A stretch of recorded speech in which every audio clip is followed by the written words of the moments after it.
Stream.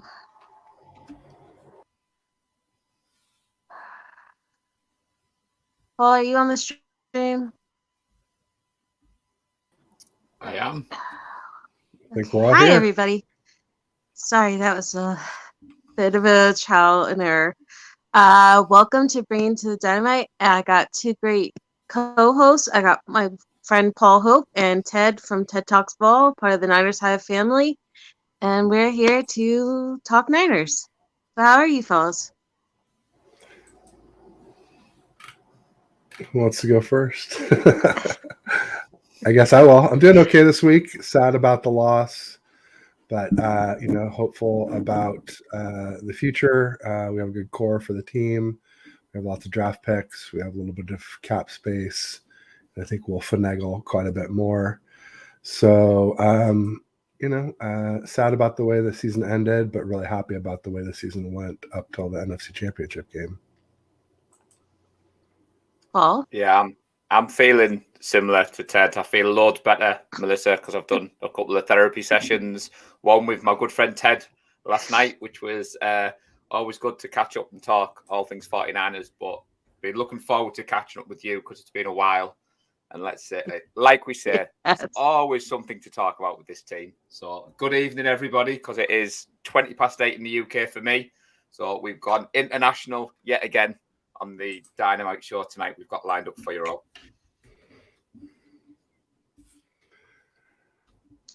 Okay, so hi Mariah, it's nice to see you in the chat. So I want to ask you guys, what the hell just happened? What was your biggest takeaway from this year? Like, what was your biggest surprise? That is a great question to start with. Biggest surprise, probably. I'll jump into trading for CMC. I didn't think we'd ever see the day where Kyle Shanahan would give up to get a premier running back in this league. And boy, oh boy, do I love that man. I love 23. I'm definitely getting a 23 jersey. So for me, CMC's been the biggest surprise. What about you, Ted? If you're taking CMC, then I'm taking Brock Purdy. He was, when he came into the Dolphins game, I didn't have much hope. And he quickly gave me some. He started hitting receivers and making things happen with his legs, making good decisions, and proceeded to go 6-0 in the regular season, 2-0 in the playoffs. He won every game that he finished. Pretty outstanding effort by Brock Purdy. Just too bad it was cut short by the tragic UCL injury. I just hope that he has a full and speedy recovery from that. And those two may not go together, the full recovery and the speedy recovery part, and we can get to that later. So I think my biggest shock or surprise or like overall thankful for it is the coaching staff, because it's so dicey when you bring in new people or people who haven't had any kind of like experience doing something before, and then you're like wondering what's this going to do to my team. And so a lot of people have said Brian Greasy all year long, and I think that's well deserved. But for me, I think it's the special teams coach, because special teams has been like so on and off for us, and he made so many new moves, getting guys like George Odom and everybody else who's not really getting any love or credit kind of being shouted out. And for the special teams to have changed so much in a year, I hate Seahawks players. Like there's a true hate in my heart for anything Seahawks related.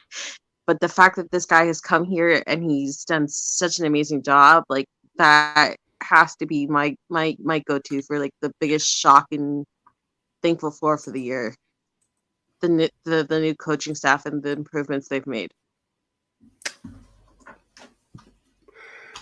Yeah, was it Brian Schwartz? Is that the guy's name? I believe so.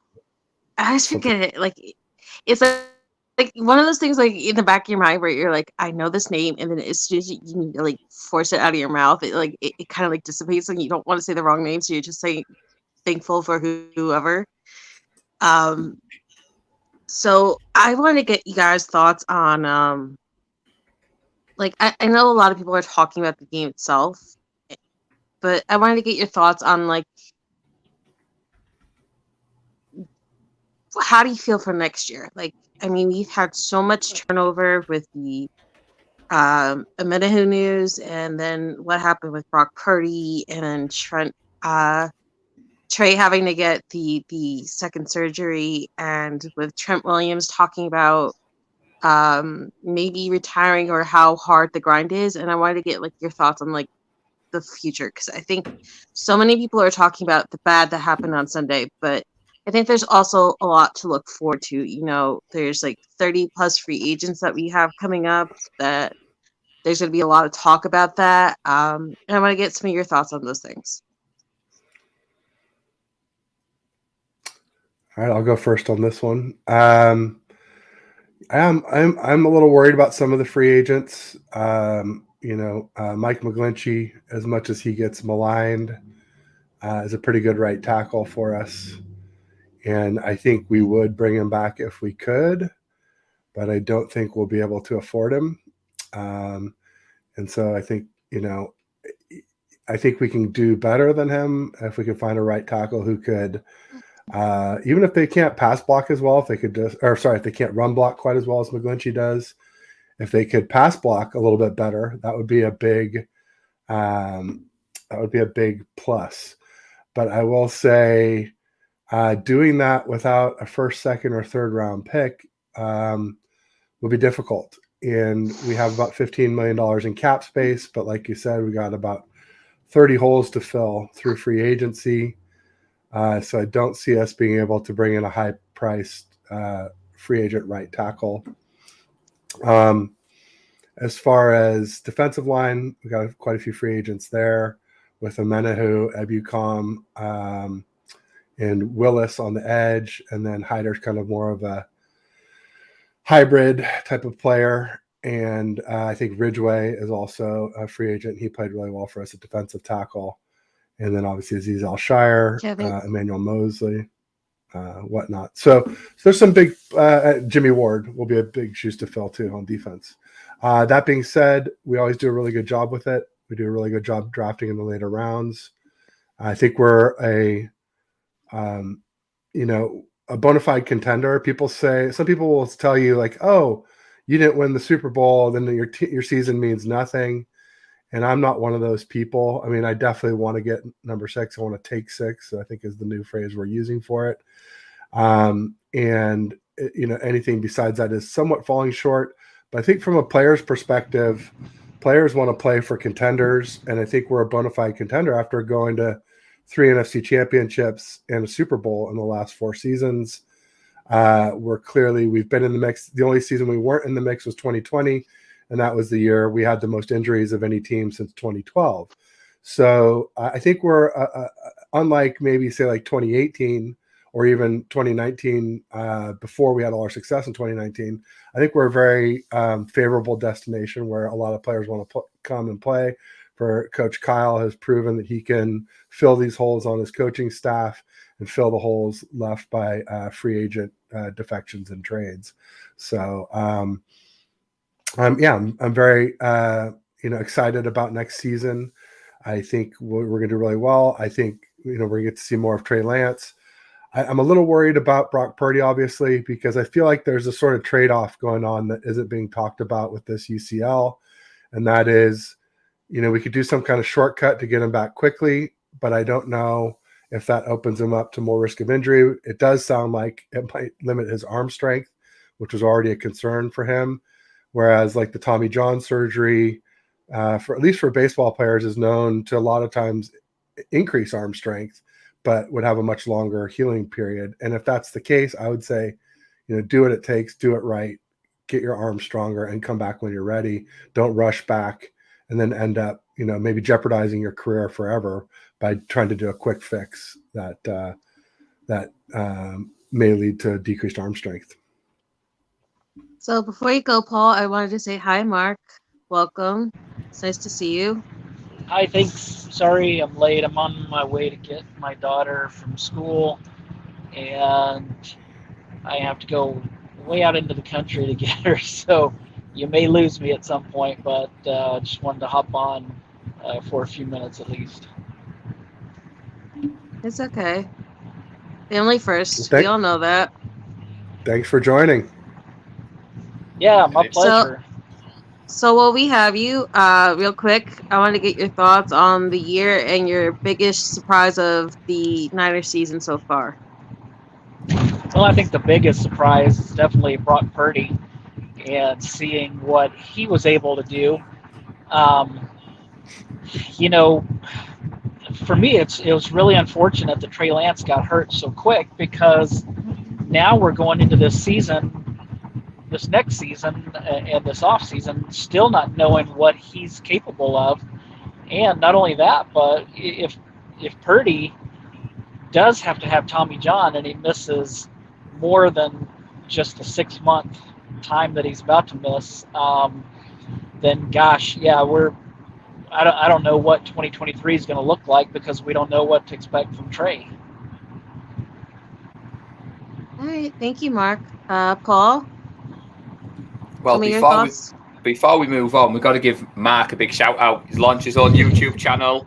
Everybody's got to go like, subscribe. Mark's one of the best out there. So I've seen you promoting it, Mark. You don't have to be shy, buddy. You were friends and family. Get that plug out there before we start. Yeah, thanks, Paul. I appreciate it. I've been putting this off. People have been talking to me about it for a year, and just sounds like a lot of work. and I just was being lazy. And plus, I want to bring something different to the 49ers podcasting arena that's not already out there. So with that, it's just taken me some time, and so um, hoping to be able to do some different things than what everybody else is doing. Just because I don't want to copy what everybody else is already doing. But yeah, YouTube at 49ers Camelot. Same place you can find me on Twitter, but appreciate it. I'll probably have all of y'all on there at some point. Um, see what happens, but I appreciate it. Thank you, Paul. And congratulations, Mark. I can't wait to check it out. Thank you. So We're excited. We're excited for you. I would just say, it's I understand the can sometimes be lazy part. That's happened to me before, but I will say once you get into this, it's so much fun. It's like people are always saying, "Oh, you're so hardworking. It's such a grind." And I'm like, it's not a grind when you're having fun. And so I think Yeah, that's what you'll find. yeah, and I like going and like I'm on a lot of podcasts like each of you are, and those are just so easy because you show up and do it and then you leave and the host has to do all the work. So I kind of like that, but at the same time it just kept nagging at me, like I need to do something. So so that's where we are. You're going to be great. I appreciate that. All right, Paul, thoughts? Well, I had a good chat with my friend Ted last night, and as you can see by the smile on my face, I'm glad you started this show with asking us about our thoughts on the season and the team because I'm optimistic, I'm confident. I've looked back on some of the games from this year in preparation for the review shows next week that I'll be doing, and we've had a hell of a ride. The Brock Express, the CMC, even the Jimmy G. I know. Before you shoot me down, that Mexico game was one of my favourite games. The fact that we swept the NFC West, we didn't just win the division, we swept the division. We've had so much fun, and the way we fell short in the big one has left a bit of taste in some people's mouths. I know on this side of the pond, a few people have been very emotional because they fully expected us to win number 6. I like what Ted said at the start. We're taking number 6 next year. I do like that. So, but I'm feeling confident. The free agents, I'm not overly worried about it. We tend to be a team, Melissa, where if we lose key pieces, we tend to find pieces from elsewhere, plug them in. I've got every confidence in Kyle Shanahan. I have been looking at the McGlinchey stuff, Ted. I've seen some things come out on Twitter today about should we re-sign him? Should we go for the market value? Should we move on? And it's this kind of talk where my other half says, what do you guys have to talk about? Isn't the season over? And I'm like, it's never over in 49ers land. It's never over. So when Mark said he's bringing something different to the table, I understand what he means, because we've just launched our own YouTube on this side of the pond.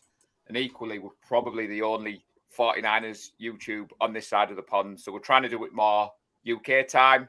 But as you all know, I'm always down to jump on people's shows, and that's going to continue. I love chatting football with you guys. You're all very knowledgeable. I dare say you know more than I do. And I have a blast. And like you said, Mark, when you're the guest, you just turn up. It's brilliant. But when you do run your own channel, buddy, like Ted will tell you, the grind doesn't stop. Yeah. Okay, so if you guys could pick one free agent from off the top of your head, who would it be that you want to keep here, or at least give like maybe either a year contract or like maybe a couple year contract too? Because we have Kevin Givens, we have Emmanuel Mosley, we have so many key guys that even if they're not like feature guys, they've been just big time players for us. And I mean, I know this is gonna be like talk to death, but right now it feels like everyone's so hell bent on just like running down the Eagles game down to its like last minute detail that I feel like we can kind of get ahead of the curve and like just talk about some of our favorite players and who we want to keep. And now with D'Amico being the head coach of the Houston Texans, I feel like so many of these people are either going to go there or to the Jets or Miami, because there's so many Shanahan tree members being head coaches that I wanted to get your thoughts on who would be that like one free agent you want to see stay here as a Niner. Off the list, that's a very difficult question to pick just one. Oh, man. I'm just saying you could say one or you could say multiple, but like if you had to pick like one like you want to absolutely just see stay a Niner, who would that be for you? If I had to pick right this second without thinking about it, quickly looking down the list, I'd say Juwan Jennings. I'd like to keep Jennings. I've been a fan of what he's done. I like the I fact believe he's wide receiver room. So, correct me if I'm wrong, but I think Juwan Jennings is technically not on that list because he didn't really play in 2020. He was on the practice squad, and from the way I understand it, when you're on the practice squad, and he had, I think, COVID, and then he had that injury, so I don't think that first year counted for him. That's I not. could No, be wrong. he's exclusive rights free agent, which means there's almost no chance we'll let him go. So that Yeah, makes so- it easier then. So I can keep him as my first choice. And then me and Ted talked last night. Robbie Gould, I'd like to keep Robbie. I don't see us going younger or cheaper at that position at the moment. So Yeah. I would keep Robbie for one more year. Okay. Let's let Mark go next in case he cuts out.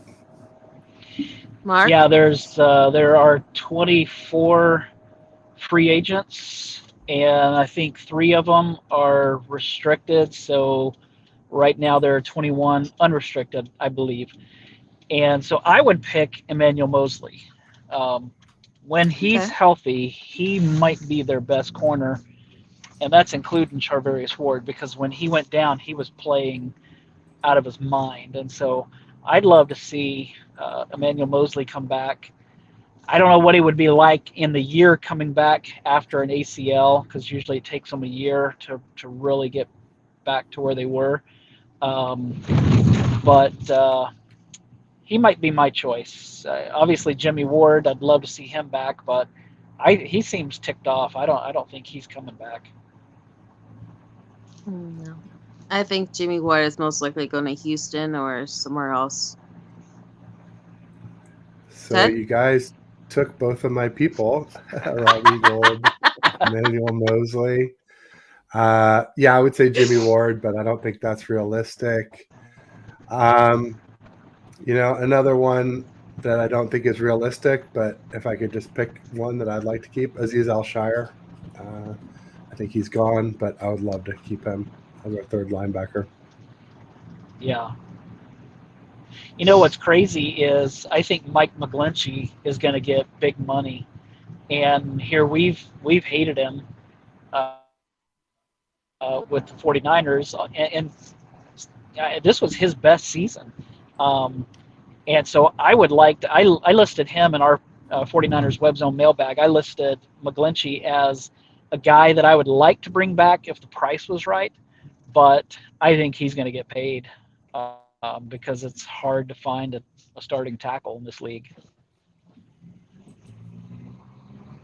All right, so I love all her 1 year deals, or most of them anyway. So this is really hard for me. But I feel like I would like to keep like a Kevin Givens or a Jordan Willis or one of those like depth guys because I feel like our defensive line either has like that injury bug that always seems to happen, whether it's inside or outside. So if I were to pick one, I think Kerry Hyder or Jordan Willis I would like to keep because those rotational guys keep the guys usually either A, healthy and give them rest during long games, or B, they're just there to help in between the injuries. And I feel like those guys can play inside or outside. So that kind of be my pick to keep those kind of guys. And they're just, I think they're well within the budget to keep them, but I also love Jordan Willis. I think he's very underappreciated, so that's probably where I would go with that. Just before you move on, I know you're on your phone, Melissa, so you've probably seen because I'm on a laptop. I'm able to put comments on there. They'll bring. I think they'll bring. I know you're doing that, and I'm so thankful that you have access to do that. I feel so guilty because I clicked on it, and it says I can star them, but it says I can't bring them up, and I don't know how to bring them up. So I thank you, Paul, for being able to bring up all the comments. Well, this is a labour of love because I'm on an old MacBook Pro with 2 USB ports, and I've got the camera in one and the microphone in the other. So I have to use a scroll pad. So if you tuned into 49er Faithful live on Tuesday, there was a lot of comments I couldn't keep up with. So I do like to give love to the chat. So I know we've got Denise, we've got Mariah, Logan, Ty, all jumped in there. It's always great to put the comments on. Ty has weighed in on something we've just talked about there, Ted. He thinks Jimmy Ward has gone. He thinks someone will offer him more than we can, which we all kind of know. Plus, he thinks we'll move on with Womack next season at the nickel. Denise has put in there that Brock can take his time. So I think she's going what you said earlier, Ted. You don't want to see him rush back. And we have Trey, and Trey deserves his shot. And Melissa, I'll let you answer this one because this must be a friend. So Logan says he's surprised that you didn't ask him to come on and talk. Okay. It was extensive football knowledge. So that does sound like a little bit of an in-joke that you might have to explain. Logan is I guess you could call him a Cowboys / baseball fan. That's part of the bringing to the he's part of Adam's crew that does the weekly breakdowns and comes on and can make certain jokes that are either hit or miss. But Logan, I got nothing but love for you, but this is a Niners show and we are not very Cowboy happy, so I cannot bring you on for this one, but maybe next time if we do a different type of show. But it's nice that you tuned in and thank you for your comment. There's no hate for the Cowboys. We play them every year in the playoffs and we send them home, so Cowboys fans are always welcome. Come on down, come and watch the 49er show. Talk playoff football, baby. Oh my goodness. Okay, so I guess we have to hit that particular elephant in the room that Logan kind of brought up. Thoughts on maybe us finally getting past the huge elephant in the room that seems to appear every offseason that we're either going to trade for Aaron Rodgers or Tom Brady. One retiring, which I know makes Denise happy, and the other saying at his golf tournament that he was not interested in the Niners. So your thoughts on those? Go on, Mark. Start us off because we might lose you at any second. So come on, buddy. Am I still here? Yes. Yeah, Tom Brady's retiring. Aaron Rodgers is not coming to the 49ers. They have nothing to trade, and he would be super expensive. I really think that they're going to go with Trey and Brock, and then maybe some kind of backup quarterback like who's Cleveland? I can't even think of his name, but like Derek Carr, I don't think that he would come because he would be a starter. So I think that it would be a veteran backup that they would bring in. Okay. Ted?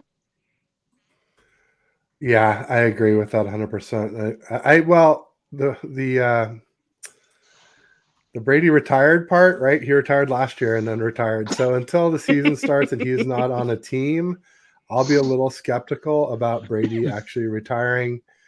I think he would take less to play for us. But, as of now, I'll assume that he's just retiring. But I wouldn't be shocked if he reverses course again. With Aaron Rodgers, we have nothing to trade. He has a huge cap hit. And honestly, I don't want him. I don't like Aaron Rodgers. I think he's kind of a diva. I don't think he's good locker room guy. So I would be happier without him. I mean, and we have doubts about Trey Lance. That's natural. But, we haven't seen Trey Lance with Christian McCaffrey. We've barely seen him with Kittle. So, I don't know. I want to see I think Trey Lance just needs experience. So I'd like to see him get some. Ty's asking how much would Brady take? How much less would he take? I mean, he typically makes 25 mil a year. I think for us, he'd go lower, like 15 or even maybe 10-ish to retire as a 49er. I don't think he'd play for free or anything like that, but I think he would take a hometown discount to retire in red and gold, a team that he grew up rooting for, growing up here on the peninsula in San Mateo, a few miles north of me here. All right, Paul? Well, before we go any further, Melissa, I'm really concerned that we might have lost a viewer because we've started talking about Brady. So, Denise, please bear with us. I don't think anyone on this panel is pushing for Brady to come to San Francisco. I've done plenty of shows with Denise. I know her feelings towards certain number 12. I'm on the same page as the gents. I don't want to see Rodgers. I've got a dislike for Rodgers, even as much as it would wind up my friends who are Packers fans. I wouldn't want to win with him because they would be smug if we won with him. They'd be like, oh, you only won because of Rodgers. So, to be fair, I was quite impressed with Brady's retirement video. If, like Ted says, he stays retired, if he comes back, I'll be like, oh, God, not again. Just, you got your plaudits, Tom. See you later. You don't need to come back. But I think Ty's put there that would be looking at someone like Jacoby Brissett as maybe as a veteran to back up. And I think me and Ted touched upon it last night. That would be the kind of player we'd be looking to bring in the QB room. Someone like Brissett, Andy Dalton. Don't think Derek Carr would come in and be third choice. I think if you've seen his footage at the Pro Bowl, he's still got some hatred towards the Raiders. And I think he wants to prove them wrong by going somewhere else. But where would we be without the QB conversation as 49ers fans? As I said to Ted last night, Melissa, can we have an off-season where we all just come together and we just all play nice and we all don't have to pick sides? That's what I'm hoping for anyway. I don't feel like those days are going to happen until we have a legitimate starter that can stay healthy for at least the majority of a year, and people will kind of calm down about that. It also doesn't help that national media loves stirring the pot because that's like the one thing about the Niners they love to cover all the time.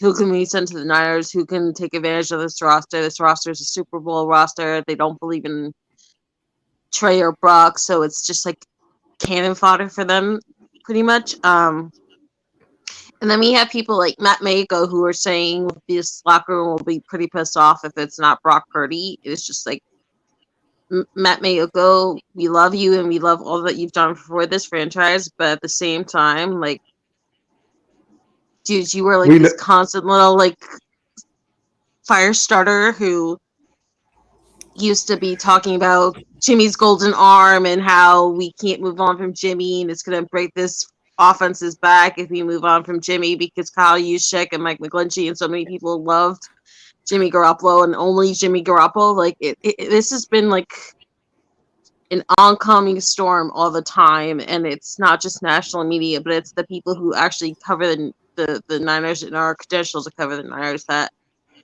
constantly love to stir this up because it gives them hits and clicks and all this other stuff, and it's just it's ridiculous at this point. So that's the only reason why I brought it up, so that way we can kind of like address it and move on from it, because I feel like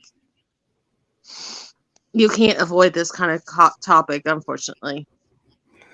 Let's be honest. That mystery player who Matt interviewed, it's George Kittle. You know, it's very clearly George Kittle, and so you know I can see why Kittle would want Purdy, because he had 7 TDs with him in 6 games to close out the season after never having more than 6 TDs in 16 games in his 5 previous seasons. But it's not the whole locker room saying that. Let's be clear on that. There is a vocal minority in that locker room that was very pro Jimmy G. I think they're also very pro Brock Purdy. And I think anyone will be, won over by Trey if he starts winning. And keep in mind that when Trey lost, the team was struggling. We started out 2021 3-5. We started out 2022 3-4. When the team was doing well, Trey Lance won against the Texans later in 2021. So it's not like the team was doing great and Trey walked in and they fell on their face. Quite the contrary. As however the team was doing, that's how Trey did. And so I think his struggles have been overblown. I'm not going to sit here and tell you that he should be QB1 walking into week 1, but he should have a fair shot to compete for it, even if Purdy's healthy. And I felt like that even if Purdy won the Super Bowl, which clearly we didn't get there, let alone win. I don't know. I feel like George Kittle always kind of gets the blame, deserve it or not, for all the QB love in the past. I feel like people gave him too much crap for being friends with CJ Beathard and then supporting Nick Mullins and then loving Jimmy Garoppolo and wearing that stupid dumb t-shirt after the Green Bay championship game, and for now loving on Brock Purdy and for some of his comments about how young Trey Lance was. And I feel like that's always going to be something that the Kittle critics will always bring up. But I feel like the biggest cheerleader so far that I've seen for Brock Purdy has always been Fred Warner. Fred Warner said it into the beginning of the season. He said that after the Broncos game, he was like really pushing it when the defense shut down the Broncos, and they would have won that game if it wasn't for that stupid pick 8 thing. So I don't know who Mayuko's source is, and I'm not going to speculate, but the fact that this is always an ongoing issue seems to be, I guess, perfect for content creators because it gives them something to talk about. But it's just maybe it's just my feelings, but for me personally, I feel like this is a real pain in the ass that we always have to have this conversation. It feels like every few weeks. So on to, I guess, happier news.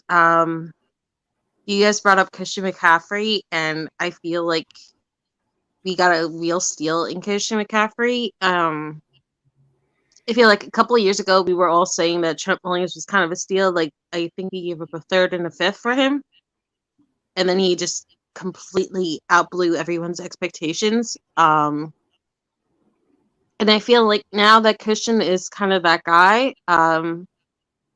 So I wanted to go on to who you hope kind of takes that next big step. I mean, we have like a Jason Poe, a Jake Jackson, a Samuel Womack, and who's that upcoming guy that you hope gets a bigger kind of role within the Niners next year? Am I all right to go first, Ted? Because go for it, Paul. I know. I think I know where you're. Yeah, we need to stay our boys, Sammy. My good friend Lee Gowland would never forgive me if I didn't touch Boy Womack.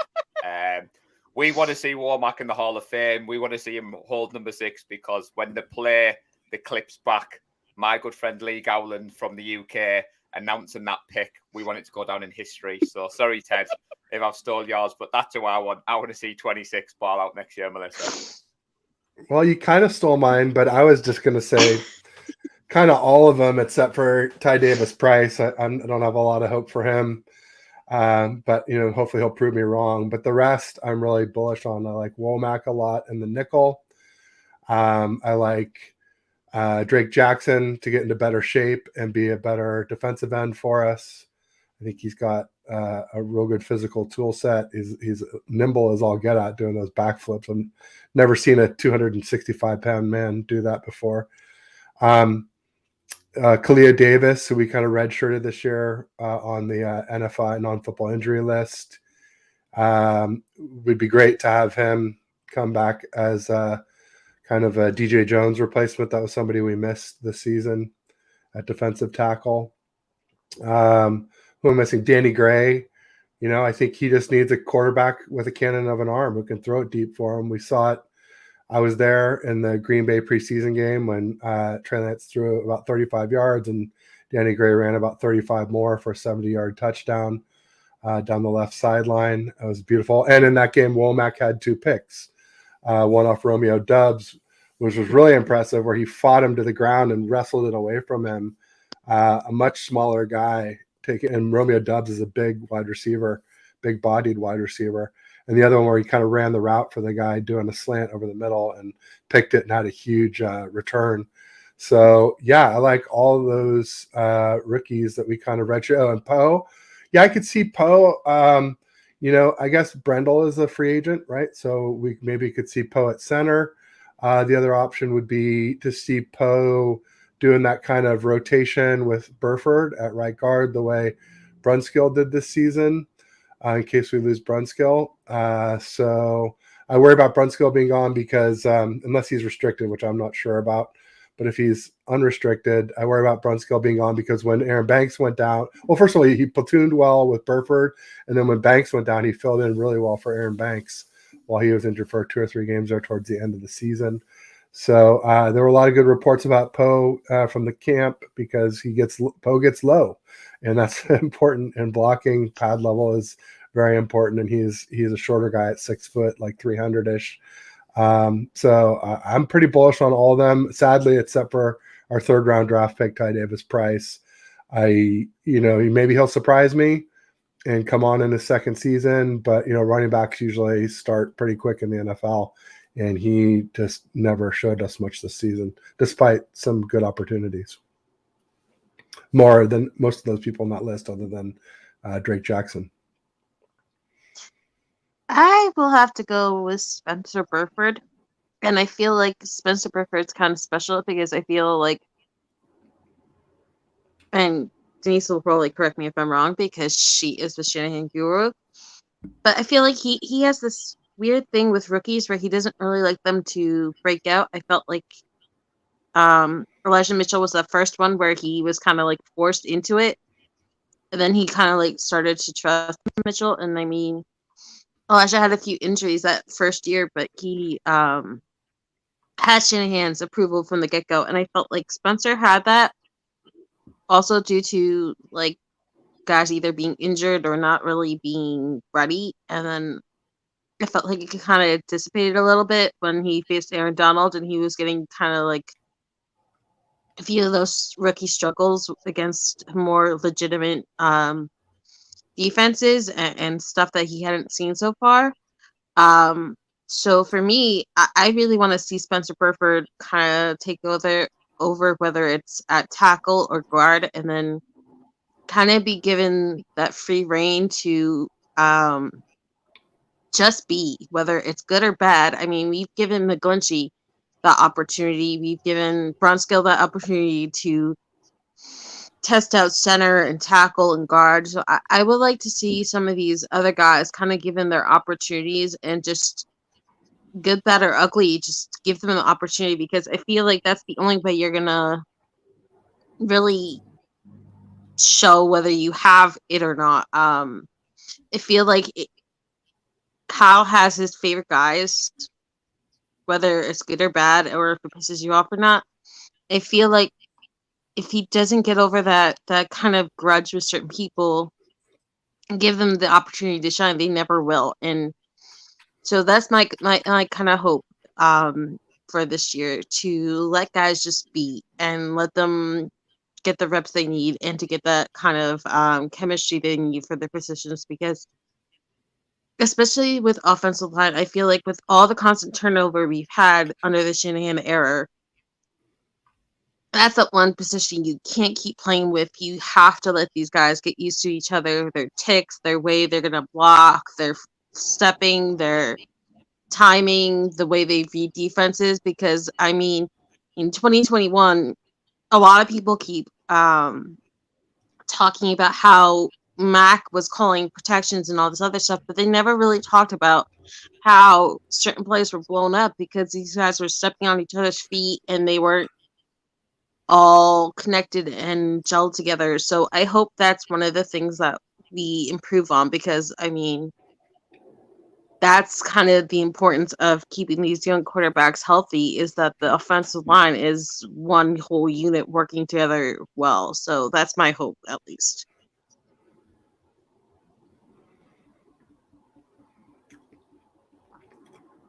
With you 100% there. So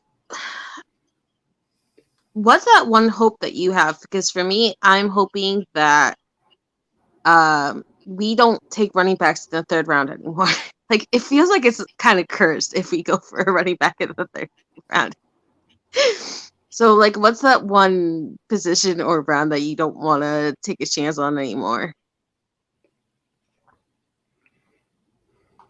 What, in the draft or free agency? Draft.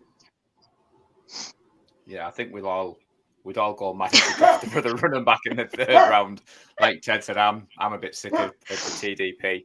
I know we're a very much defensive front team and the defensive lineman, but I would like to see us invest in the O-line, like you've said. I mean, when you look at the stats, our O-line wasn't as bad as what we may feel as fans.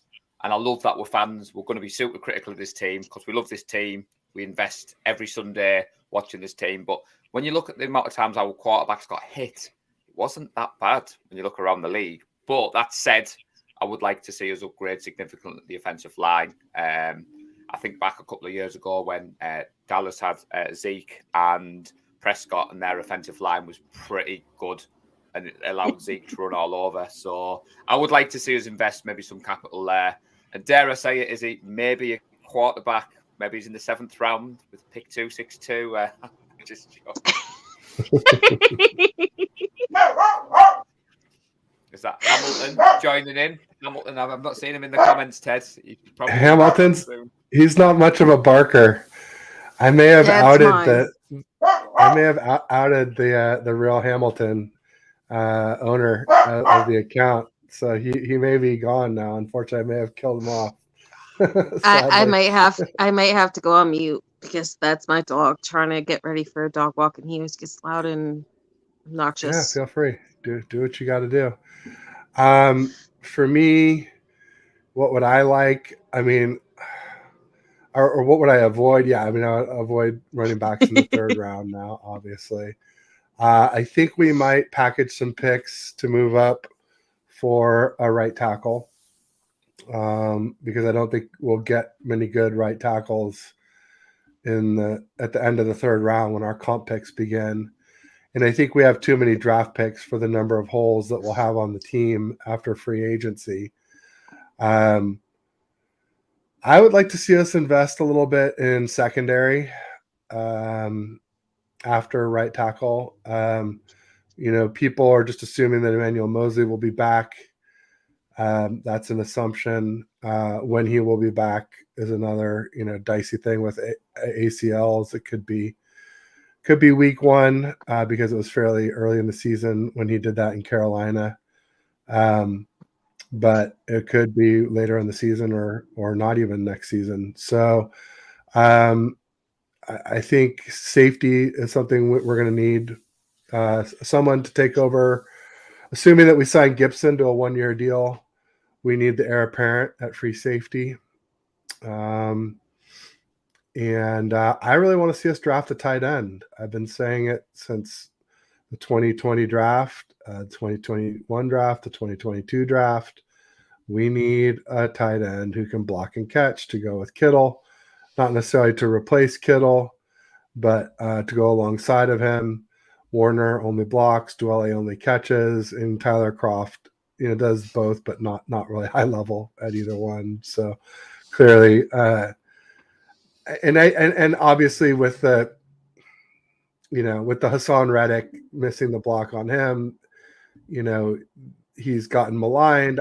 He's a pretty good tight end. I mean, I'm not going to hold one play against him. I'll be honest. I think that's unfair. But I know how fan bases are, and people, we held one interception drop against Tart pretty heavily. So I'd be surprised if we bring Tyler Kroft back. So we need, and yeah, we should draft a QB. Maybe not end of the draft, but we may even draft 2 QBs and let them duke it out and see who can make the squad, kind of the same way as Sudfeld and Purdy fought for the last spot. I could see us signing a veteran, and Paul threw out a couple names. I agree with his names, but I would also throw out a couple more. Someone like a Teddy Two Gloves, Teddy Bridgewater, or Minshew Mania, Gardner Minshew. Or one that I have liked for a while for us, especially if Trey Lance does end up with the starting role, or it looks like he will, is Snoop Huntley, Tyler Huntley from the Ravens. However, him making the Pro Bowl this year may make that more difficult. I just don't even understand how he made the Pro Bowl, but whatever, he did. I guess he had a better season than I thought. But I was always impressed with him as a backup. And more importantly, well, not more importantly, but almost as importantly, is that he's mobile. And so if you've got Trey Lance as your QB1 and Huntley as your QB2, then if Trey gets injured and you move to Huntley, it's not like what happened when we moved from Trey to Jimmy G and you have to scrap the whole offense that you've been practicing all summer in week 2 and reinvent your whole offense from scratch for a statue quarterback who isn't mobile. So I think there's some value in having a backup QB who's, either quick like Purdy or fast like Trey Lance. Sorry about Or that. My both. dog. Sorry about that. My dogs always have issues going on walks, and it's like 20 degrees here, so it's really cold, and they're kind of hiding out and being cranky. So you guys were talking about the dogs. You've got 2 dog lovers here. We were talking about it last night at Ted's show, so never apologize.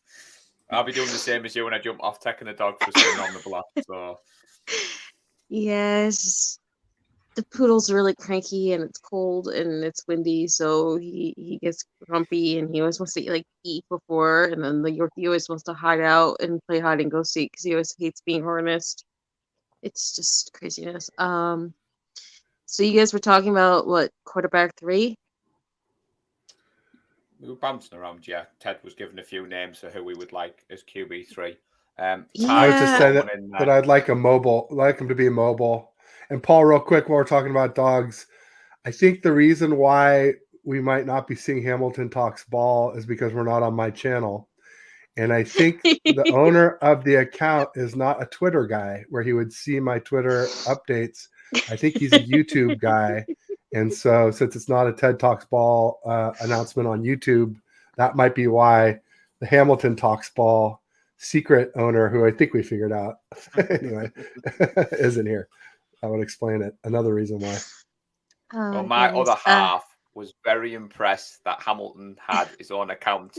And my dog was like, I want one of them. And I was like, no, I can't cope with my dog on the amount of shows I do. But it was good fun last night. And I do think you're right. You may have unmasked the secret account. So it was good fun when I saw it. I think it was the interview with Coach Yak when you first talked about, when I was watching, and I was like, I'm sure he just said that's his dog. And then I rewound and I was like, oh, yeah, it is Ted's dog, Hamilton.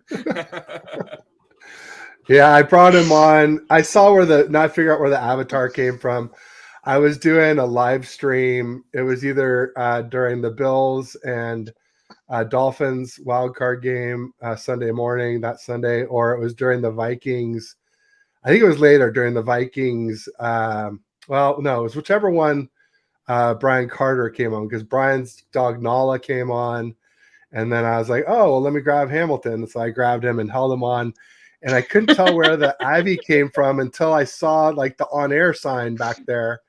And so I knew it was from this new studio. And I was like, all right, that was from that live stream. I think it must have been the Bills Dolphins live stream, because we had Johnny from the Dolphins, and Brian Carter came on with me, and Ryan has done all my live streams with me. One with Izzy. We did the Dolphins one first, and he and I did the Cards, and we did those 2 playoff games back to back, which is a lot, doing 2 live game. I was a little tattered by the end of the Vikings Giants, but we made it through. Yeah. But that's where that Abby came from. Yeah, I'm not allowed to do the live reaction shows due to the time. It's like at the moment I'm upstairs, but when I watch the games, I'm downstairs, and a few people said, just get another laptop and I'm like, I have a loud voice. There's no way I can jump on an instant reaction or a live show when we're watching the games. But yeah, we were talking about some of the QBs, as Ty's put there.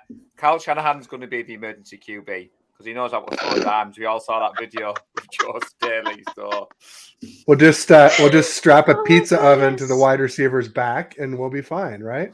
Throw and make it across the street from an apartment top to another. He'll be golden, no problem.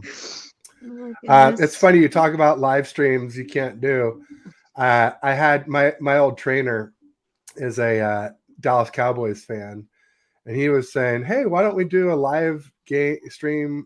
For the divisional round against Niners against the Cowboys." He's like, "Yeah, I'll get a few of my buddies, and we'll all get on there together." And I'm just like, I don't know. That just doesn't sound like a good idea to me. Sounds like a way, because we're good friends, and it's just like, sounds like a way a friendship could end. Doing a live stream with hostile, not necessarily creators, but fans from another team during a game. Like, it's so emotional already, and you say things in the moment that maybe later on you kind of rethink, and you talk it out, and however you come to your final conclusions. It's usually not during the 60 game minutes of the game, 3.5 hours roughly of a football game. Usually takes a day or two. That's why a lot of times I don't write my summary articles until a day or two later. I like to let it sink in, get on Twitter, argue about it a little bit, run a few polls, whatever the case may be. But a lot of times how I'm feeling in the moment is not how I feel a few days later. Yeah, I'm the opposite to our good friend John V. I stay off Twitter. I stay off social media, which, given I run the social media account for the 49ers Faithful UK, I try and watch the games. And that's why I haven't really dipped my toe into the instant reactions or the live watching. I tend to watch the game. And we had a watch party on Sunday at Leeds United Premier League Football Club, and it was awesome. There was about 250 people there. There's a few people on this side of the pond who were still upset that we lost, and I get it. I get their frustration. But for me, you can't not look back on the season and smile. And we've coming up to an hour now when we're talking about our hopes for next season. And that's how it should be. We're fans. We're not the national media. We're not the talking heads. But like Ty said earlier on, I tend not to listen to the national media. I tend to listen to you guys because I don't get that coverage on this side of the pond. All my Niners stuff comes from Twitter or off YouTube. But funny you should say that, Ted. You do tend to have a few arguments on Twitter. I have noticed that since I started following you. A few, yes. And some of them after the game, kind of uncharacteristic of me.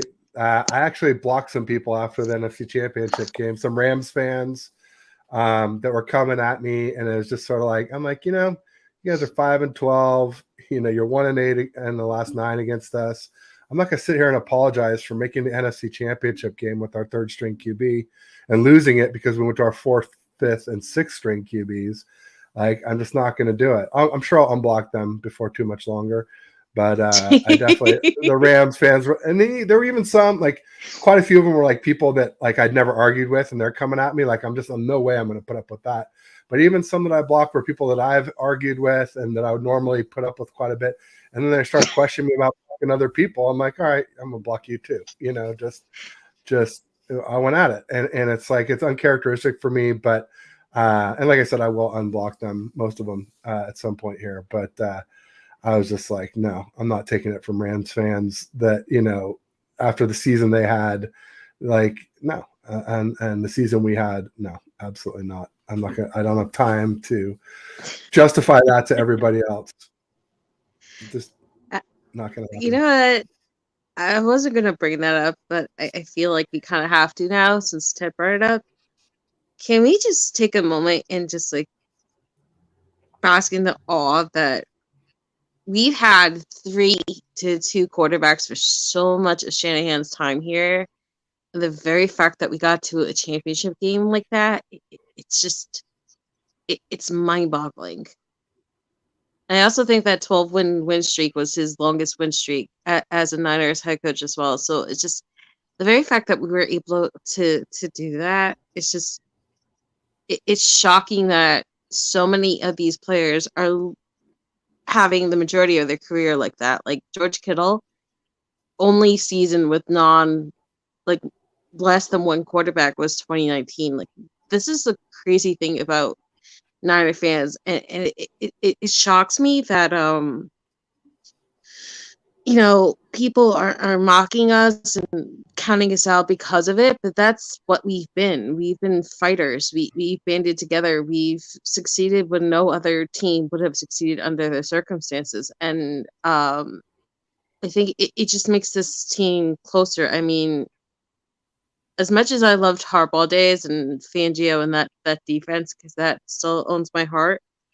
And it's really when I became a true fan. Like I loved the Niners before, but like as an adult, that kind of like stole my heart, and I never stopped watching it since those days. But for this team to be that close and to persevere, I think it's very underrated that they've had this be their entire careers. That this is what they have to deal with constantly, being questions about this quarterback and that quarterback, and to constantly have to change and to adjust. I think it's very, very, very underrated how much this team perseveres and stands together as one, whether it's offense or defense. And I love that Fred Warner, of all people, was the biggest cheerleader for Purdy, and he was the first person to unashamedly like be out there and like be like, "This dude, you have to take this dude seriously." Well, you've got to give props to Larry Kruger. He was one of the early people who came out of training camp and said, "This kid's the real deal."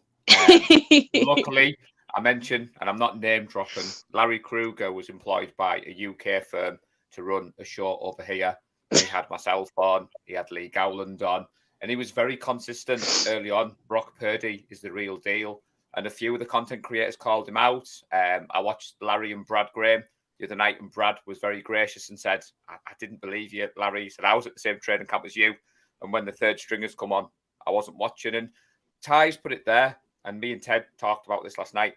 Any other team loses the first choice quarterback, they start writing the season off. Then if the backup comes in and does all right, and then they lose the backup. Like you said, so we went through 3 QBs, and Brock Purdy, a lot of non-49er fans were expecting him to fall flat on his face.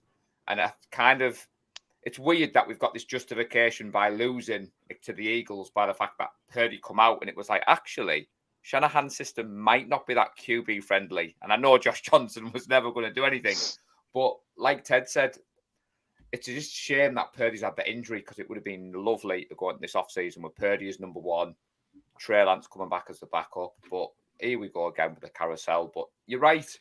This season has been awesome. And I'm just pleased that Kyle Shanahan didn't want to let his boy down on this side of the pond. When we were 3-4, he said, I know that lad's put his neck on the line. And he said 13-4. Ted keeps his receipts. I can't have Paul's Twitter burning down. So the team put that 12-game running streak together just for me. So Kyle, if you're watching, buddy, I appreciate it. And that's why I'm smiling, Melissa. We won 12 games in a row. It was unbelievable, the season that we've had. It's just a shame we couldn't have been sitting here now talking about beating the Chiefs in the Super Bowl. I don't know. I'm still pulling for Niners Bengals Super Bowl. That's like my dream. I've said it multiple times on the locker room rant. I've probably like overdone it a bit, but that's what I was pulling for. And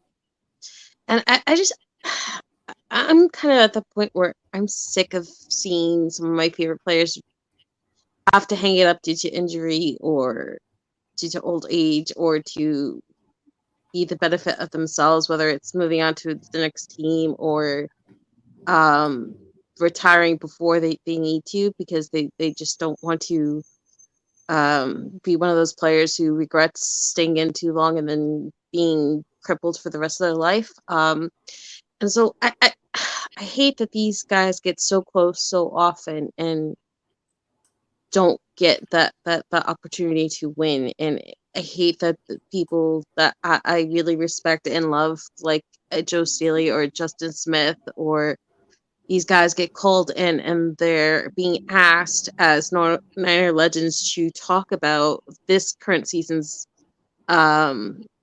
success, and then they're being harassed about how does it feel to have not won that Ravens championship. And I'm like, I respect that you guys are on KNBR and that people respect you and you get to have all these great legends to talk to, but like, is that really the first question that you should be asking Justin Smith? How does it feel that you didn't win that ring? Like, come on, like, it gets me that, like, there are fans who would die to talk to any of these legends, to meet them, to take a photo with them, to just be in the same room as them. And that's like one of the first things that you ask these players when you are given this momentous opportunity to talk to them and to interview them, and that's the first one that's off your lips. Justin, how does it feel to lose a championship? Like, it baffles me. And I know Denise would kill herself and all of us for the opportunity to meet Shanahan, but I feel like I want it more for the players than I want it for myself and my fellow faithful. That's kind of where I am. I really want them to have the opportunity to be celebrated and to be validated and to not be just one of those other teams that gets kind of forgotten and not be appreciated for all that they accomplished. And that's kind of where I was at the end of the year. It's not the 12 game winning streak, and for me, I wanted it for the players because I feel like they've really become like a family, and they've kind of taken all of the hate and the trade and the fire and the hashtagging, and they've kind of blocked it out, and they've become this nuclear kind of insulated thing that I wanted it for them more than I wanted it for myself, if I'm making any kind of sense. But yeah, that's kind of where I am at this point. I want it for the players because I feel like they've kind of over earned it at this point.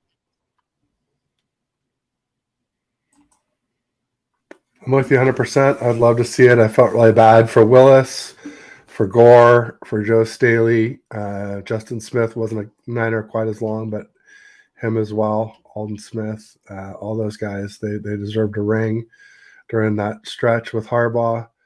Yeah, especially with Justin Smith, he hurt his shoulder and then was kind of never the same after that too. After that season, it was really sad to see. Did you guys get to hear those, the call-ins for Justin Smith? He called in once for the Seahawks game and called in a second time for the Cowboys game. I didn't hear him, no.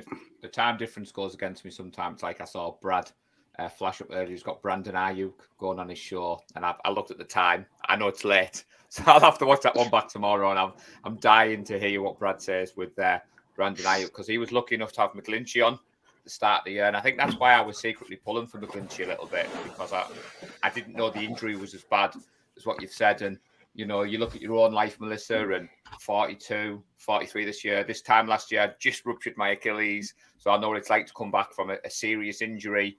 And when I saw Trent Williams talking about maybe he has to reevaluate, you've got to remember what he's been through. I don't think he will retire. I just think if you make me cry on the air, I'm gonna hate you for all eternity, because I still get like, I've seen it probably at least 50 times, if not more, and every single time I start crying when I watch the Silverback documentary on Prime Video, and everything that he went through and everything that he survived, and the cancer kids that he met and how they shaped Trent and helped him rein in his anger about what he survived and what he went through, and that he was fighting for them. And it absolutely shatters my heart every single time, and it hits just hard. The way he took what could have really soured him as a person, and he used it instead to fuel himself and to break out opportunities and to, invite people into his own home, and to have finally, for the very first time, because he made the offer so many times, and for Jason Poe and Spencer Burford to be the very first players to ever take him up on that opportunity to come to his home in Texas and to work out with him, and for Jason to fly into camp with Trent. You can't help but love these people. Like, you probably will never meet these people. These people will probably never know you, but they become family to you. They become idols to you. You kind of have like a hero worship with them, and you can't help but want it for them just as much as you want it for yourself and the friends you've made through the faithful. And I feel like that's one of those things where those kind of people are so special because they imprint on you in a way that I don't think anybody else will ever really understand, aside from your fellow fans and friends and family. Like, it's so rare to see someone like that persevere and to take what they survived and make something so magical and special with it. I think that's why we're all fans of this team. You look at the characters we've got, you look at the culture we've got, you look at the people representing. Like you said, you get wrapped up. I love everything that you can find about the 49ers. And it sounds stupid when you're talking there. Trent Williams, the residency, they were just two blokes in a warehouse in Vegas, and Trent Williams whacked one of their caps on, and, the whole team rock them now. And I still remember when I got mine, it flew a kit. It took ages to get across the side of the pond. And then the residency guys put a post on of me and my girls on Father's Day with Trent Williams. That's my claim to fame, Ted. I was on an advertising program, the same as Trent Williams. And I screenshot that and I sent a message to the residency guys. And I was like, you don't know how happy that makes me feel. And like you said, that's why I'm smiling when you look around this team. We've got the nucleus of a good team. Christian McCaffrey wasn't a one-year rental. We've got him under contract for the next few years. We just need to get the QB situation sorted. But I'm confident we have another run at it next year. And I'm confident that we get the right man in place to replace D'Amico. Me and Ted didn't get a chance to really talk about that last night. So I was kind of hoping we might stay that way. I mean, I don't know if you guys have seen the footage of him being unveiled. And I'm made up for him. I'm gutted we've lost him. But it looks like he's gone home in his eyes. And there's going to be a few of our players in free agency head over that way. So like the Jets, I'll be keeping a cheeky eye out on the Texans, and I want to see them do well. And I know that probably goes against everything as a 49ers fan, but unless they're playing us, I want to see them guys do well. You're not really off base, because maybe it's just me, but I actually watch these guys when they move on. Like, I love the NFL in general. I became a softcore Titans fan when Delaney Walker became a Titan, and he got to flourish and succeed and to become that guy. I hate that it's the Texans, because it felt so toxic and so bad for any kind of coach of color. I mean, they've won and done 2 guys in a row. So I hated that, but I also kind of respect that he went there, that he's getting JJ Watt to kind of get over his own gripes with the Texans and to, support D'Amico, and for so many former Texans to come out to his ceremony. I haven't gotten the opportunity to watch it yet, but that really just speaks to who D'Amico is. So personally, if I were to choose DC, I want Steve Wilkes.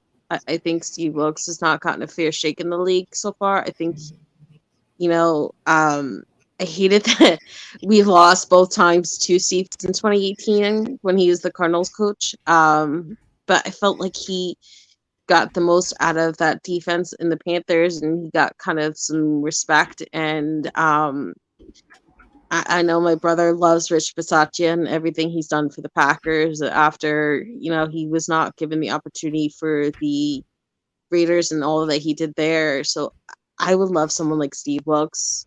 But I feel like more than the DC, I think the bigger issue is Chris Kasarik and what's going to happen with Chris Kasarik, because that's just been the guy that's kept everything floating for that defense. Ted? I'll definitely miss D'Amico. Like I said, we do a really good job of backfilling people. I think we have some good candidates in play. I wasn't ever that enamored, honestly, with Vic Fangio because he runs a 3-4, and he's getting up there. I mean, he was a really good DC for us back, 10 years ago, 10 to 14 years ago. He did a good job for Denver as a DC. Not so good as a head coach there. Not so well, I should say, as a head coach there. But I even before we passed on him, and he runs a 3-4, and Bosa is the quintessential 4-3 defensive end.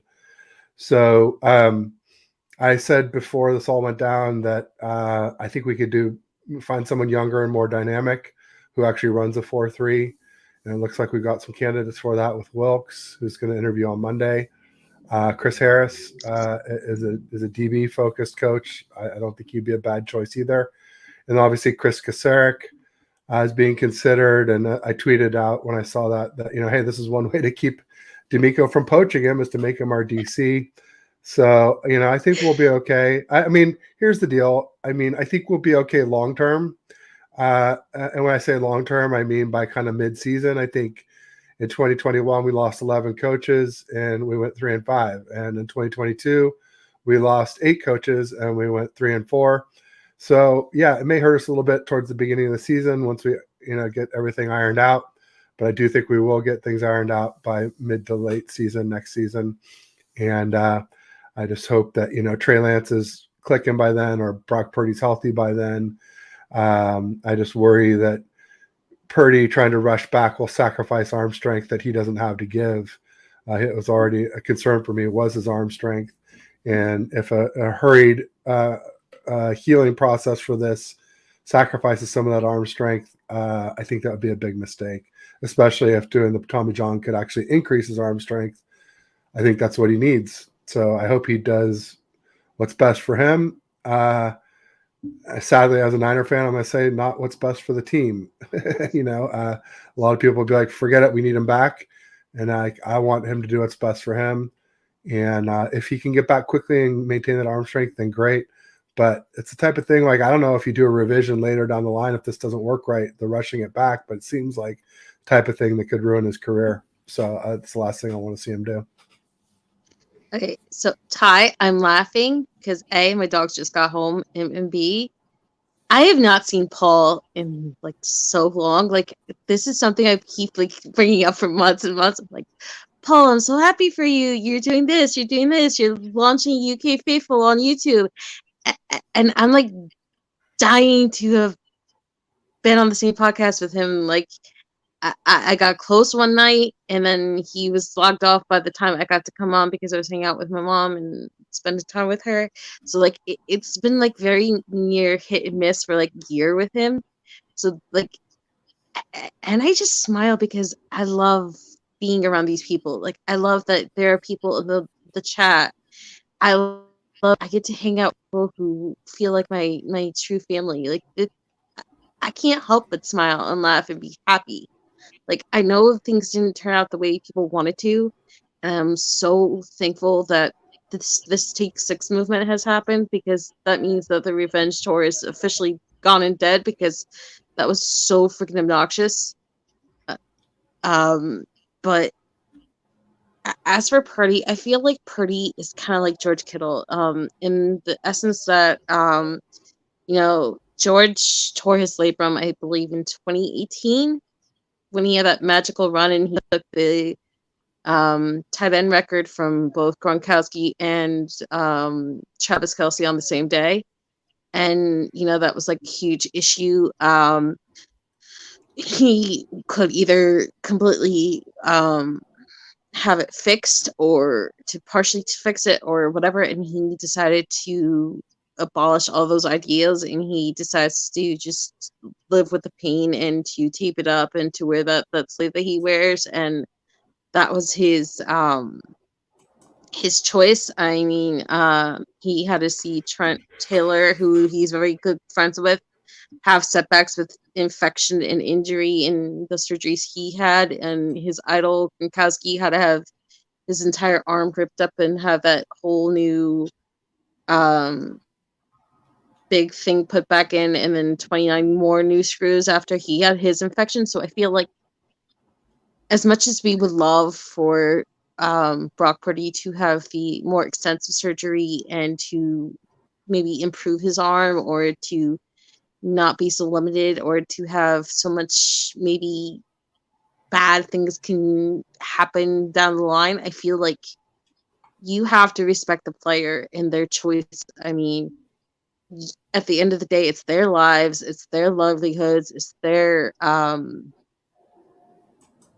choice ultimately. And from what I've heard, I'm not an insider. I don't know any of these people. I never will know these people. Um, it feels like Brock Purdy is the one that wants the shorter term answer, and it's the team that wants the longer term answer. But that's kind of why he's kind of like hesitating and trying to get a second or third opinion, because for him, he had this success, like not a lot of people believed in Brock Purdy. Like they had the Mr. Irrelevant Purdy, and then they were like, oh, okay, well, the Niners went and got a third quarterback. And he made it over Sudfeld and Eason, and I feel like he's the one who kind of at this point wants to kind of rush back and to get back in the fold and to be there for training camp and to maybe compete with Trey Lance for that opening position of the Niners starter, or to at least be up for it. And I guess we'll just have to see who wins out and who's gets to do what. But so yeah, I don't have an opinion because I feel like the players should be able to have their voice heard.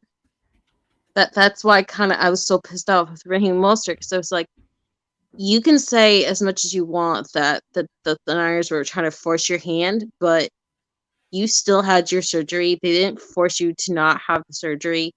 And then you went and moved on to a team who you say took care of players so well, but they kind of ruined the game, because if Miami took care of the players so well, we wouldn't have this stupid unnecessary roughness and landing on the quarterback and all this other stuff if they took the Tua situations more seriously. So I feel like at the end of the day, as much as fans, we want it one way or another, whether it's the 6 or the 12, you really do have to honor what the players want for their own short-term and long-term health. So before we move on, Ty's mentioned inside jokes. I'll make Ted laugh here. So I've upgraded my phone, Ted, and I forgot to change the clock. So on my phone at the moment, Melissa, I have the London time, I have Cleveland time, I have San Francisco time, and I have Las Vegas time. Now, me and Ted were trying to get on the same page to do a show, and Ted has been very accommodating with the time difference. And I read one of his messages the other day thinking, oh, that's great. It's going to be 2:00 in the afternoon in the UK for me. Penciled it in, got my request at work, and then I sat down and I thought, that's going to be like 3:00 in the morning or something stupid where Ted is. There's no way he's doing a pod at that time. And when I reread it, he'd meant 3:00 his time. I was like, all right. So that's sometimes where I fall foul when you say we haven't done a show together for months. I do have to factor in the time difference, and I do try to jump on as much as I can. But like Ty said here, I'm on the same page. I class us all as family. I love seeing everyone do well. Ty did an interview with Matt Miyoko, and I was just sat watching it at home. And out of the blue, he mentioned the 49er Faithful UK, and I'm texting him saying, oh my God, as if you've shouted out. When I see Ted do his shows and you go on other shows, I try and support everyone best I can. I always retweet the links out, and that's what makes the 49ers community the best on both sides of the pond. I have friends who support other teams. They don't have half as many content creators as we have. They're like, oh my God, you're always doing a podcast or you're always on a show. And it's like, come over. join the red and gold. There's loads of fun to be had. So yeah, it's always great to be able to jump on and talk football with you guys. Yeah. Go on, Ted. We're lucky. No, we're lucky that we have and people that tune in to all of this, right? I mean, because it's no good to do the shows if nobody's watching them. So we have content creators and lots of great content consumers and audience members who come in and make it interactive and fun. Unlike a podcast where it's just like two people talking, we have all the audience interaction to make it lively, make it interesting, call us out when we say something that they don't agree with, whatever the case may be. We have like ideas that we start the show with, and a lot of times the show ends up in a very different place, and that's sort of half the fun, is that when the audience takes us for a ride somewhere different. I mean, I understand where you're coming from, and those kind of podcasts are more fun. Like, you can write up a huge script of topics and stuff, so you don't have that staleness, that the air where like you're like, what should we talk about for now? But at the same time, like, Adam, whose channel we're on right now, create the Snyder shows for us, and we do this weekly show every week where we were breaking down the games from the previous week, and he was nice enough to not only include me in that, but then to move the entire day in time for me, because he knew how important it was for me to tune in and to watch John be live. And even when John didn't go live, so many Niner content creators go live on Tuesdays at 9 for some ridiculous reason. And when I say 9, I mean 9 Eastern time, because that's just where my head goes to my time. Yeah, it's not that. It's my time here. I have to watch back on the Wednesday. It's way too late for me, and I'm gutted because I always miss the live ones on a Tuesday night. And so for him to have done that for me, I cannot thank him and Evan and everybody else who participates in that enough. But we don't get a lot of comments. Like, we're lucky if we even get one person in the comments to just say hi. So yes, it's fun when you have a big audience and you can interact with them and say hi back to them and to thank them and to make it a little bit more inclusive and special and family, and you have someone to play off of. But at the same time, I feel like if you have the right people as the host, it shouldn't matter if your chat has 1,000 people in it or 2 people in it or no people in it. You just, if it's the right people you're hosting with, and even if nobody ever sees it, you just have fun. And so I cannot thank Evan and Adam enough, because they've given us this wonderful opportunity. And even today, like, Evan's working at home, but he even offered to stay in the background and host this for us, just because he's just one of those guys who likes helping people have that opportunity. So I feel like whether they're Niner fans or not, we're very blessed to have such a beautiful community, and for channels like YouTube and Twitter and Twitch and everything else to help us kind of meet where we probably would have never met before. 100%. 100%. I mean, Ted's the same as me. He's very busy. He's very active. Adam has been one of those people who reached out to me last year. I'm sure he won't mind me saying, Ted, when Adam first interviewed me, he was a little bit skeptical of this Englishman talking about your national sport. And I think after 15 minutes in, Adam had to admit that maybe this lad knows what he's talking about, and a friendship developed, and he's checked in on me. Like I said, this time last year, I was recovering from a serious injury, and Adam's one of those guys to try and make time for. I love the group chat that we've got. I am sorry I haven't been as able to move stuff around, but I've enjoyed jumping on with you guys tonight. I am going to have to shoot off in about 5 minutes. Not just yet, but it's getting close to. We're going to cancel when you leave, because this is your show. So. And I was so thankful that we had you. Yeah, I appreciate you moving stuff around, and I will try and get on more active. My other half is very supportive of this journey. She's not a massive fan of the NFL. I'll be the first to say that. As you can see, this is our room, so she puts up with it, but she knows what it means to be able to jump on shows like this. And as Rick said there, we're family, the faithful, we're family across the country and across the world. And like he says there again, he basically thanked us for our time. And basically, other teams don't have the content creators we have. So any final thoughts, Melissa, before we finish off? I'm I would just just grateful. say, I would just say for Adam, like, ask him how long he's been a Niner fan. He's going to be a Niners fan now, Ted. He's changing. No, I know he is, but I mean, come on, he was a Steelers fan for forever. So, him questioning anybody's Niner fanhood, I think it's a little bit, I would just fire that back at him, if it was me. I don't know. So you do you. I respect that they can be fans of their own teams and still love our team, and to give opportunities for fans of our team. Because I mean, you have Evan, you have Adam, you have Tony from the Locker Room Rant, who is a diehard Bills fan, but at the same time, it's kind of a soft core, light, whatever adjective you want to give it, Niners fan, and he's always popping up on either Breezy's chat or Mariah's chat, and they absolutely kind of go through all the highs and lows with us as well. So we're beyond blessed to have the fans that we have, but to also have fans from other fandoms that also kind of root for us. So Ryan is a Eagles fan, and I know there's a lot of bad blood right now with the Eagles fans and what they put Fred's wife through and all this other stuff. I love that Jerry has that video that's going kind of viral right now on Twitter, where he took out the little pocketbook out of his jacket and he started putting one ring on each finger, and he just walks out showing his rings to the fans, and he's like, you can't diss this and what I've accomplished. And so thank you, Adam and Evan, and thank you guys for coming on. Paul, it's been such a treat. I want to ask about the Queen and Tracy and everything else, but I know you have to go. So thank you for making that time.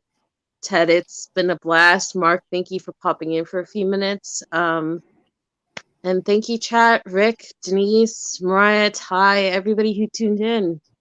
We really, truly appreciate you. Thanks, everybody. Thanks for hosting, Izzy. Appreciate it. And Paul for hosting the chat side of it. Well, before we shoot off, Ted, you must tell us what you've got lined up for next week, because I was showing my other half your Instagram, and I was boasting. I was like, look, I'm on there. I'm in there. And she was like, wow, he does a lot of shows. And I was like, yes, he does, Tracy. So who have you got lined up for next week, Ted? Or are you keeping it a bit of a mystery for us? I usually wait until late in the week to like hit people up. There's one that's lined up for Monday morning, 11 a.m. that might be interesting to some folks, given some of our injury concerns that we have. Dr. Pandya is coming on at 11 a.m. Pacific, so it'll be 2 Eastern and 10 o'clock GMT. So he is UCSF professor of orthopedics at UCSF and the injury expert for 95.7 The Game. He came on early in the season when we had a lot of injuries, and he was right about pretty much everything. And so I'm excited to talk to him a little bit about Brock and all our injuries, and then also I want to go over the Super Bowl injuries as well too, and what he thinks about the Chiefs and Eagles who are banged up and how much they'll play, if at all, that type of thing. I'll be watching that. So Izzy, I do have to get a cheeky plug in. We have launched our own YouTube channel, 49 Faithful UK, 12 noon your time, Ted, on a Tuesday. So it's middle of your day, but 8 p.m. in the UK. I go live on a Tuesday night with my good friend Nick Ludlam. We're trying to bring a little bit of this kind of content creating to the UK, because there's not many shows go live at our time. So the chat's always on fire, and I would appreciate anybody supporting me on that. It is my new baby. So we're going live every Tuesday. And obviously, do give me a follow at Twitter. I'm sure both of you will vouch. I'm very active on there. I love to meet new Niners fans. I love to talk football, and I've had an absolute blast with the both of you, and I'm sure we'll do it again soon. Just And blocking it out on my calendar right now. a shout out to Lee Gowland and 49er Faithful UK and Flackers and everything he does. And thank you, Paul, for everything that you do for fans of the UK and for fans of everywhere else. And Is that shout going to out be to Fort. Sorry, I was going to ask, is that going to be a 90-minute show, Paul? Or? It's an hour. We do 60 minutes. We try to keep it to an hour. So it's 8 till 9 in the UK because cheekily, John Chapman tends to go live at 9 o'clock, and there's no way I'm competing against John Chapman. So we always cut it dead for an hour. What we do, Ted, me and Nick go live, and we go off what the chat. It's the name 49er Faithful UK Live. We go off whatever topics on the day, and it's just I'm spoiled because I follow all you guys and I watch all your shows. But when I've done the meetups, some of the UK fans don't watch as much content as what I do. So I've tried to bring an element of what we do, and obviously I'm trying to promote all you guys as well. And the chat's always good. Like I say, Ty tends to jump on, but the reason it is at noon your time is because it's 8 p.m. our time. So I am trying to do a little bit. But as soon as I saw Chapman and Breezy going live straight after us, I was like, yeah, we're doing an hour. We're not eating into their viewing time because there's no way Smart people man. are going to stay watching little old me. Hey, is the link in your Twitter bio yet, or? What? Yeah, I'll send the link out. And I've tried not to spam too many people with it, but after the first 2 weeks, a few people like yourself and Breezy were like, get the link out there, man. Tweet it out. You support us. We'll support you. Well, and have it in your bio. Either there's like a website section or just in the text section, so that people can just click on it and go. That way, you'll get more people that way. And for those who go to Levi's, the song "Dancing Red and Gold" is by a UK band, The Gathering of Strangers, and they've given us the copyright. So that's the intro song to our show, which is the same song that's played at Levi's. So that's a cheeky little exclusive for you there, Izzy. So we were blown away that we got that copyright. So when you tune in, Ted, you'll think, I've heard that song before, and it's played at Levi's. Nice. So we've got Mr. Gowland to thank for that because he is a top bloke. And I was absolutely gutted, Izzy, because he didn't tell me he was going on with Ted. And I only saw afterwards when I went on YouTube, I was like, oh, Lee's been on with Ted. So next time Lee comes on with Ted, I'm going to make sure I'm in those comments and supporting them both. I'll reach out to him and see what he's doing next week, so you can catch him hopefully around this time for you. Yeah. Paul, before we lose you, I did want to ask you: have you checked out a podcast called East Coast Red and Gold? That's run by Ty and Bex and Jess and Maddie, and they actually had your friend Nick Clark on as one of their interviewees. Yeah, I tuned in for that one because of Nick. Again, they go live late. Ty has been a big supporter of what we've done. He sent me a fire. I believe they go live 8 o'clock on Wednesdays, so that would be 5 o'clock Pacific time, and it's late. if you it's late for me. I have watched it. I know three. Would it be what? 1 o'clock your time? 1 a.m. your time? Definitely when I'm in bed with I've got the kids to school, but I know I follow Jess on Instagram. I'm sorry, it's just I know you guys are 5 hours ahead of me. I'm so used to going. We're 8 hours ahead of Ted, and as Breezy says, that lad's in the future. I don't know what time he's at. I just know he's in the future. So that's all Breezy says whenever he reaches out to me. And thank you, Fourth and Gold podcast, for being one of the first Niner podcasts that kind of brought everyone together and was one of the very first to honor UK fans and to send Paul his residency hat, because I remember you were one of the first people who saw my tweets about that and then would also tune into the giveaway. So even when you guys don't win giveaways, like just tweeting about it, you never know whose life you're gonna kind of change or bring word to that podcast, because I mean, Inspector Dabba, Robert does all these wonderful giveaways all the time, sponsored by other fans, but you never know whose stuff you're going to give a voice to and change someone else's life to. So I wanted to thank them, Javi and Fernando, and all the people who came before and inspired other people to open their doors to other people. So thank you, everybody, and it's been fun. And we'll know when Ted is over that loss when he puts a red hat back on and he takes that black visor off. So if you want to know what I'm That's talking right. about, The white visor. This is the morning one. Yeah. I even have a black shirt on too. Yeah. Yeah.